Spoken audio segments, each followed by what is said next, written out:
اور بڑی اہمیت کے ساتھ اس دعا کو سمجھیے، اللہم آنس وحشتی فی قبری، اے اللہ میری قبر میں جو وحشت ہوگی تنہائی کی، اس وحشت کو دور کرنے کے لیے مجھے قرآن مجید کا انس عطا کر دے۔ واقعہ یہ ہے کہ میں جب یہ دعا پڑھا کرتا تھا، جس زمانے میں ابھی آتش جوان تھا، تو میں سمجھتا تھا یہ تو اضافی سا جملہ ہے، اصل تو آگے ہے، اللہم ارحمنی بالقرآن العظیم وجعلہ لی اماما ونورا وہدی ورحمہ۔ لیکن اب جب موت قریب نظر آتی ہے اور قبر جو ہے وہ نظر آ رہی ہے، تو معلوم ہوتا ہے کہ اہم ترین حصہ یہی ہے، اس دعا کا جو پہلا حصہ ہے، اللہم آنس وحشتی فی قبری، اس وحشت کو مانوس میرے لیے بنا دے، لیکن مانوس بنے گی قرآن کے ذریعے سے، وارحمنی بالقرآن العظیم، اور مجھ پر رحم فرمائیو اس قرآن عظیم کی بدولت،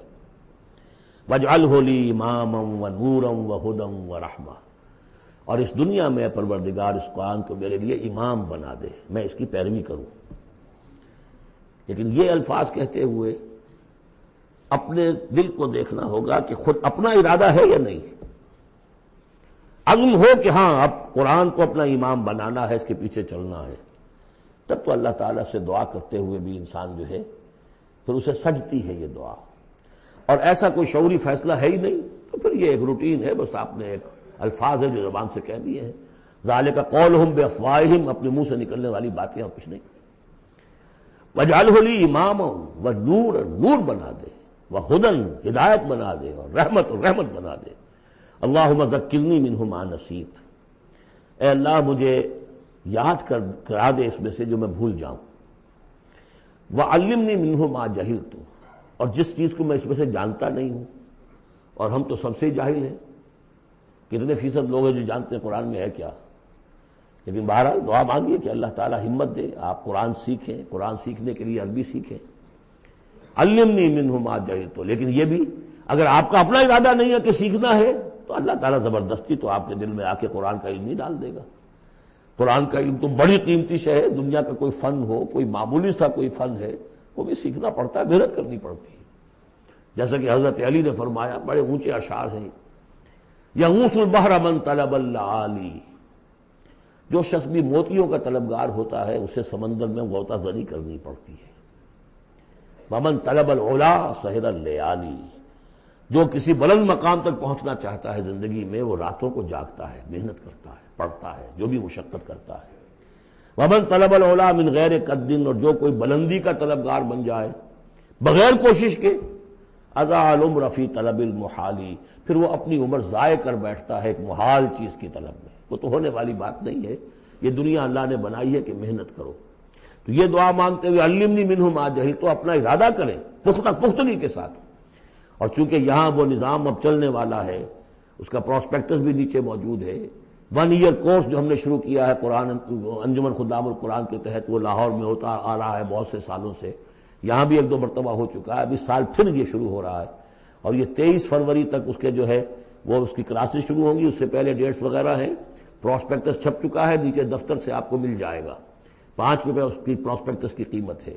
لیکن آپ دیکھیے اور اس سے فائدہ اٹھائیے کہ ہم نے کیا کیا کچھ پڑھ لیا ہے، لیکن یہ کہ ہم نے اتنی عربی نہیں سیکھی کہ قرآن مجید کو براہ راست سمجھ سکیں۔ فرمایا وعلمنی منہ ما جہلت وارزقنی تلاوتہ، اور مجھے اے اللہ ہمت دے، نصیب فرمائیے کہ میں اس کو پڑھتا رہا کروں، آنا اللیل و آنا النہار، رات کے اوقات میں بھی اور دن کے اوقات میں بھی، وجعلہ لی حجۃ یا رب العالمین، اور اے تمام جہانوں کے پروردگار اس قرآن کو میرے حق میں دلیل بنا، میرے حق میں گواہ بنا، یعنی میرے خلاف نہ کر دیجو، اس لیے کہ حضور نے فرمایا ہے القرآن حجۃ لک او علیک، یہ قرآن یا تو دلیل ہے اور گواہ ہے تمہارے حق میں اور یا تمہارے خلاف۔ اگر قرآن کو پڑھو گے جیسے کہ پڑھنے کا حق ہے، سمجھو گے جیسے سمجھنے کا حق ہے، عمل کرو گے جیسے عمل کرنے کا حق ہے، اور اس کو دنیا تک پہنچاؤ گے جیسے کہ پہنچانے کا حق ہے، تو یہی قرآن تمہارا شافع بن کر کھڑا ہوگا، یہی تمہارے حق میں گواہی دے گا۔ اور جو کچھ ہم کر رہے ہیں اگر وہی ہم کرتے رہیں گے تو یہی قرآن سب سے بڑا ہمارے خلاف جو ہے استغاثہ لے کر آئے گا کہ اللہ یہ بدبخت کہتا تھا کہ یہ میں تیری کتاب ہوں، مجھے پڑھتا نہیں تھا، مانتا تھا میں تیرا کلام ہوں، سمجھتا نہیں تھا، یا سمجھتا بھی تھا عمل نہیں کرتا تھا، یہ سب سے بڑی دلیل ہمارے خلاف، القرآن حجت لک علیک۔ اس قرآن حکیم کے ضمن میں ایک خاص دعا جو حضور سے منقول ہے، اس کی 2-3 روایتیں اس کی تھی کہ جن کو پھر میں نے جمع کیا ہے، اور وہ خوبصورت چھاپ بھی دی گئی ہے۔ اب آج یہاں غالباً اویلیبل ہوگی، کہاں آج یہاں کو تحفہ بھی آپ کو دیا جائے گا۔ یہ جو ابھی ہوگا ختم قرآن جب ہم تراویح میں کر لیں گے تو کچھ تحفہ بھی ہے، کوئی ایک کیسٹ ہے، ایک وہ دعا جو میں ابھی آپ کو سناؤں گا، وہ بھی بہت خوبصورت طبع شدہ، کہیں لٹکا لیجئے اپنے پاس یا میز کے شیشے کے نیچے رکھ لیجئے، اسے یاد کیجئے۔ لیکن اس دعا میں جو کوٹ کوٹ کر بھرا ہوا ہے، حضور کی جو عاجزی ہے، بندگی ہے اللہ کے سامنے، جس طرح اپنے آپ کو انہوں نے، جیسے امام ابن تیمیہ کا قول میں نے آپ کو سنایا ہے کہ عبادت کیا ہے، غایت الحب مع غایت الذل والخضوع، حد درجے میں انسان اپنے آپ کو اللہ کے سامنے بچھا دے کہ میں کچھ نہیں ہوں، اے اللہ تجھ سے سوال کر رہا ہوں۔ وہ دعا کیا ہے؟ اللہم انی عبدک، پروردگار میں تیرا بندہ ہوں، ابن عبدک، میرا باپ بھی تیرا ادنا غلام تھا، وابن امتک، میری ماں بھی تیری ادنا کنیز تھی، فی قبضتک، میں تیرے قبضہ قدرت میں ہوں، ناصیتی بیدک، میری پیشانی تیرے ہاتھ میں ہے، ماضٍ فی حکمک، میرے پورے وجود میں تیرا ہی حکم جاری و ساری ہے، عدل فی قضاؤک، اور میرے بارے میں جو فیصلہ تو کرے وہ عدل ہی پر مبنی ہوگا، اسألک، میں تجھ سے سوال کرتا ہوں، بکل اسم ہوا لک، ہر اس نام کے حوالے سے جو تیرا ہے، قرآن میں بار بار ہم نے پڑھا فدعوہ بہا، للہ الاسماء الحسنی فدعوہ بہا، اللہ کے ناموں کے حوالے سے دعا کیا کرو۔ اسألک بکل اسم ہوا لک، جو تیرے نام ہے، انزلتہ فی کتابک، جسے تو نے اپنی کسی کتاب میں نازل کیا، او علمتہ احدا من خلقک،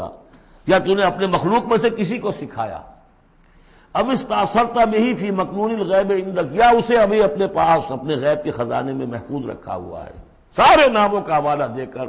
اسألو کا کیا، ان تجعل القرآن ربیع قلبی، اس قرآن کو میرے دل کی بہار بنا دے، ونور صدری، میرے سینے کا نور بنا دے، وذہاب ہمی، اور میرے ہموم اور غموم کا، غموں کا اور جو بھی تفکرات ہیں ان کا دور کرنے والا۔ ایک جملہ رہ گیا جی، جلا حزنی، میرا کوئی غم ہو، افسوس ہو، اس کو بھی ختم کر دینے والی چیز، اس کا ذریعہ اس قرآن کو بنا دے۔ تو یہ بڑی عظیم دعا ہے جس میں ایک طرف عبدیت کی انتہا ہے، تواضع، اللہ کے سامنے تذلل، اور پھر یہ کہ مانگنے کی شے اصل میں قرآن سے کیا ہے، اللہ سے مانگنے کی شے کیا ہے، الرحمن علم القرآن، یہ ہے سب سے بڑی دولت۔ یا ایھا الناس قد جاءتکم موعظۃ من ربکم وشفاء لما فی الصدور وہدی ورحمۃ للمؤمنین قل بفضل اللہ وبرحمتہ فبذلک فلیفرحوا ھو خیر مما یجمعون۔